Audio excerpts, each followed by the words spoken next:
ಮಮತಾ ಬ್ಯಾನರ್ಜಿಗೆ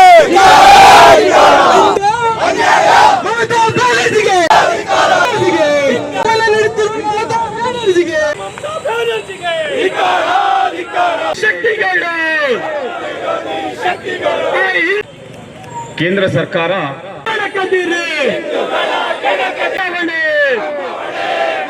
ನಾವು ರೆಡಿ ಇದ್ದೀವಿ.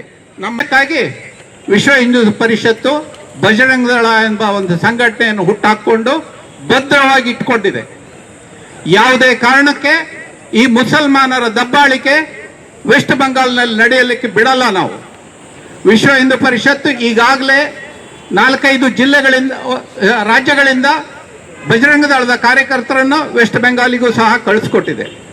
ನಾವು ಶಾಂತಿಯಿಂದ ಸಹಬಾಳ್ವೆಯಿಂದ ಬದುಕುವಂಥ ಜನ. ನಮಗೆ ನೀವು ಪದೇ ಪದೇ ನೀವು ನಿಮ್ಮ ಇಸ್ಲಾಮೀಕರಣ ಮಾಡಬೇಕು ಅಂತ ಹೊರಟ್ರೆ ಇದು ಯಾವತ್ತಿಗೂ ನಡೆಯಲ್ಲ. ಭಾರತ ವಿಶ್ವಗುರು ಆಗುವಂಥ ಪರಿಸ್ಥಿತಿಯಲ್ಲಿದ್ದಾಗ ನೀವುಗಳು ನಮ್ಮ ಜೊತೆ ಇದ್ದರೆ ನಿಮಗೆ ಕ್ಷೇಮ. ನಿಮಗೆಲ್ಲ ಗೊತ್ತಿದೆ, ಮಧ್ಯಪ್ರಾಚ್ಯಗಳಲ್ಲಿ ನಾವು ಯಾರೂ ಇಲ್ಲ, ನೀವುಗಳೇ ಇರೋದು. ಆದರೆ ದಿನ ಬೆಳಗಾದ್ರೆ ಹೊಡೆದಾಡ್ಕೊಂಡು ಸಾಯ್ತಾ ಇರ್ತೀರಿ. ಯಾಕೆ? ನಿಮ್ಮಲ್ಲೇ ಒಂದು ದೋಷ ಇದೆ. ನೀವುಗಳು ಶಾಂತಿಯಿಂದ ಬದುಕುವ ವಾತಾವರಣವನ್ನೇ ಕಲ್ತ್ಕೊಂಡಿಲ್ಲ. ಇದನ್ನು ಕಲ್ತ್ಕೊಳ್ಳೋದು ಒಳ್ಳೆಯದು ಅಂತ ನಾವು ವಿಶ್ವ ಹಿಂದೂ ಪರಿಷತ್ತಿಂದ ನಿಮಗೆ ಇನ್ನೊಮ್ಮೆ ಆಗ್ರಹಪೂರ್ವಕವಾಗಿ ಮನವಿ ಮಾಡ್ತಾ ಇದ್ದೇವೆ. ಉದ್ದೇಶ ಇಷ್ಟೇ. ನಮ್ಮದೊಂದು ಆಗ್ರಹ ಏನು ಅಂತಂದರೆ, ಪಶ್ಚಿಮ ಬಂಗಾಳದಲ್ಲಿ ರಾಷ್ಟ್ರಪತಿ ಆಡಳಿತವನ್ನು ತರಬೇಕು ಅಂತ. ಪಶ್ಚಿಮ ಬಂಗಾಳದಲ್ಲಿ ರಾಷ್ಟ್ರಪತಿ ಆಡಳಿತ ಯಾಕೆ ತರಬೇಕು ಅಂತ ಅಂದರೆ, ಅಲ್ಲಿ ನಿರಂತರವಾಗಿ ಹಿಂದೂಗಳ ಮೇಲೆ ದೌರ್ಜನ್ಯ ನಡೀತಾ ಇದೆ.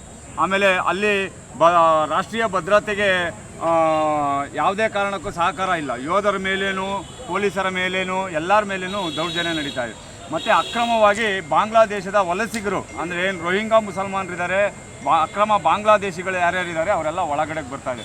ಈ ಪಶ್ಚಿಮ ಬಂಗಾಳದಲ್ಲಿ ನಡೀತಿರುವಂತಹ ಈ ಅಹಿತಕರ ಘಟನೆಗೆ ಬಾಂಗ್ಲಾದೇಶದಲ್ಲಿರುವಂತಹ 2 ನಿಷೇಧಿತ ಮುಸಲ್ಮಾನ ಭಯೋತ್ಪಾದಕ ಸಂಘಟನೆಗಳು ಇನ್ವಾಲ್ವ್ ಆಗಿದೆ.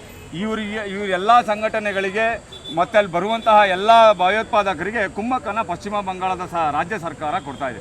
ಹಾಗಾಗಿ ತಕ್ಷಣ ಅಲ್ಲಿ ರಾಷ್ಟ್ರಪತಿ ಆಡಳಿತವನ್ನು ಜಾರಿ ಮಾಡಬೇಕು ಅಂತೇಳಿ ಅಂತ ಇಡೀ ದೇಶಾದ್ಯಂತ ವಿಶ್ವ ಹಿಂದೂ ಪರಿಷತ್ ಬಜರಂಗ ದಳ ಆಗ್ರಹ ಮಾಡ್ತಾ ಇದೆ.